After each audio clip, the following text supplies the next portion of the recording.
Hi, this is Jeff from Simple Forex System. We have another video for you guys to take a look at. Before we get started here, I want to make a point, try to do so in as non-blasphemous a manner as possible. There's two things for you guys to remember when you're using Renko charts and asking me questions. The first is, I'm not God, okay? And I say that to make the second point. There are no 10 commandments here, okay? You guys are free to experiment with this stuff as much as you want. If a certain indicator is not working for you and you find one that is working better, you do not need my permission to use it. You just throw it up there and give it a shot, see what happens. There's several people out here who have been experimenting with different variations on Renko. And one of them, actually, I got to admit, I really like this. I like this a lot. And the guy who did this is named Parker. It's a buddy of mine, lives out west, and I've known Parker, been communicating with him about Forex for years now. And a couple of days ago, he sent me an email and said, have you been trying 2-pip Renkos? And, of course, no, I haven't. 3 was really about as as fast as I really wanted to make things, because 3-pip Renkos move awfully fast. And I mean, even for me, you have to be pretty quick on the trigger in order to be able to get in and take trades. But he said, put up some 2-pip Renkos, throw up the Hama, and throw up the zigzag indicator. Now the Hama is part of the download package that comes with Renko. You've got that on I think it's in the second zip file that has indicators in it.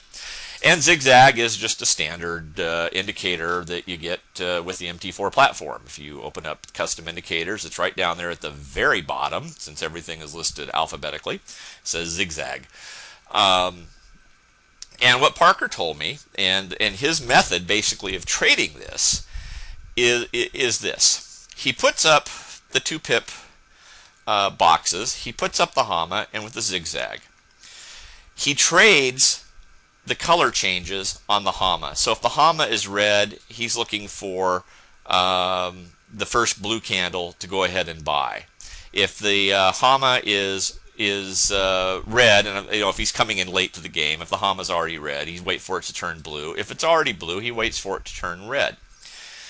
The zigzag is strictly there to tell him where to put his stop loss. Okay. In this case, let's look at this trade right here. This is your first red Hama candle. It's a sell. And the sell would have been about 135.08. The stop loss would have been up here at about, see if we can get this figured out here. What is that at? It's 20, that's 22. Okay, so that's about a 14-pip stop loss. That is about as far as you want to go with a stop loss on this when you're getting the color changes to take place. Usually it's 8 to 10, 12 pips. 14 is the far outside edge. So, there you go. You're at the far outside edge. You would sell on this candle because you got your first red Hama with a 14-pip stop loss in just a matter of minutes after a brief drawdown of a grand total of 4 pips. You're back up to break even. Then it's 2, 4, 6, 8, 10, 12. You're up 14 pips. And just so you know, the distance in time from that, the entry on that trade would have been at 16:59, which would be 9:59 in the morning. And you reach down here at plus 14 at 10:08. So about 9 minutes. You're up 14 pips. There are 2 ways to look for an exit on this. You can get out on the first blue candle, which, if you're just getting into the trade and you immediately get a blue candle, not advisable. As long as the Hama remains red, you stay in the trade. You got to expect a little bit of a drawdown, especially with 2-pip candles. You're going to get just the normal movement of things. You're going to get up and down a little bit. But if you found yourself up 10, 12, 14, 16 pips when you get your first blue candle, get out. wait for the next red candle to close, the red box. As long as the HAMA remains red, you sell again, and you're right here. You'd be selling it basically at 3,500, and you managed to get up about 8 or 9 pips down here. And technically, you're still in the trade. You haven't even seen a blue candle yet, although you're in danger of seeing one, right now. And you can just continue to just chip away as long as the HAMA remains red. Every time you get another red candle, you just sell and just keep moving your way down. Right now, of course, the main concern is we're hovering right around 3,500, so it's a huge round number, and price has been kind of sticking around this level now for about the last 30 or 45 minutes anyway, getting up above it a little bit, down below it a little bit, back up above it. So you've always got that danger of that magnetic force that seems to attach itself to the big round numbers. So we're dealing with that. But had you sold right here, you could have gotten out another 4 or 5 pips, and now you're waiting for the next sell signal. It's a fantastically easy system to trade, and what I like about the most is you are not limited to trading this only during the high volume hours. If you think about it, even during the slow hours, there are plenty of 10 and 15 pip moves that take place. And I'm talking, after lunch in New York, in the hours when Australia is open and New Zealand is open, but Japan hasn't opened yet, Singapore hasn't opened yet. Those are generally considered slower hours, but maybe those are the only hours you can trade. Maybe you got a job commitments, family commitments. You're just limited in the amount of time you can spend in front of your charts. With this 2-pip method, this would allow you pretty much to trade, any time, day or night, and be able to make 8, 10, 12 pips on a trade. So it's definitely worth putting up and trying. It may move too fast for you. I will tell you, if you trade this method, you need to just focus all of your concentration on your trading. No emails, no Facebooking, no having HBO on TV in the background and sneaking a peek and see what's going on, no watching football or baseball or anything else. You've got to stay focused on this, because with 2-pip candles, it doesn't take any kind of movement at all for a new candle to form and either get you into a trade or take you back out of a trade. So devote your full attention to your trading if you're going to be using this. But if you are going to be using this, you stand a very good chance of making some very decent pips. Last night, right before Japan opened, for that matter, Parker and I were trading emails back and forth, and I just happened to put this up a little bit after 5 o'clock my time. I think it was around about 5:30 or 6.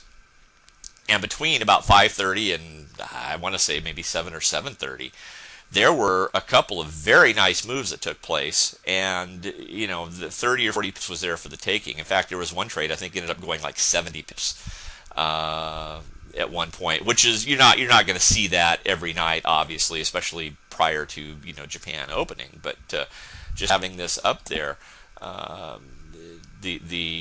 knowing how it worked and just simply following the rules of the system, there were some very nice trades, a lot of pips to be made.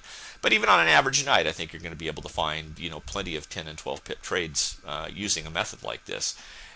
But again, like I said, total concentration. Don't allow yourself to devote half of your concentrating power to the charts and the other half to a bunch of other stuff unrelated to trading. I mean, 100% on the charts. Make your pips, then shut it down and go do whatever else it is that's trying to drag you away. Because you've already made your money for the day.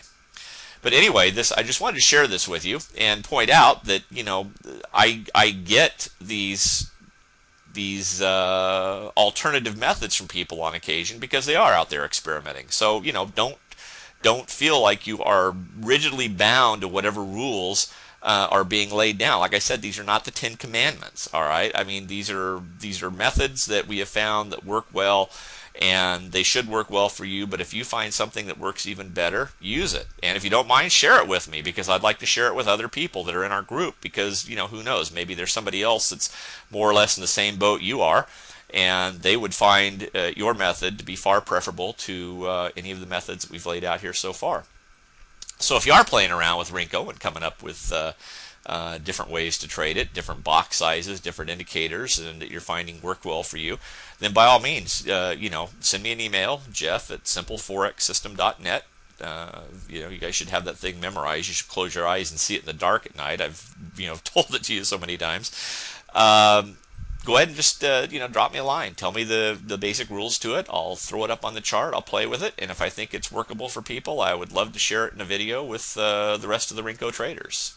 Kind of help give back to the community, because we have a pretty giving group out here. Guys are very willing to share and trade and trade information, and if I can kind of be the clearinghouse of that and pass it on to you, that's what I want to do. So anyway, thought I'd share that with you. Hope you find it useful, and hope to hear from some of you with some more good trading ideas using Rinko.